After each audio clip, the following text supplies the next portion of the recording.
Hi students, welcome to SR academy. இப்போ நீங்கள் பார்த்துட்டு இருக்கிறது தேர்ட் மிட் டர்ம் டெஸ்ட் ஒரு மாவட்டத்தில் நடைபெற்ற ஒரிஜினல் கொஷின் பேப்பர்.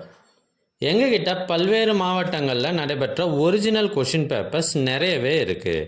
இது எல்லாம் உங்களுக்கு வேண்டுமா? அதுக்கு நீங்கள் செய்ய வேண்டியது, முதல்ல நம்ம சேனலை சப்ஸ்கிரைப் பண்ணுங்கள். அதுக்கப்புறம் கமெண்ட் ஓப்பன் பண்ணுங்கள். ஃபஸ்ட்டு கமெண்ட்டில் உங்களுக்கு தேவையான லிங்க் இருக்குது. இதில் அனைத்து சப்ஜெக்டுகளுக்குமான கொஷின் பேப்பர்ஸ் இருக்குது.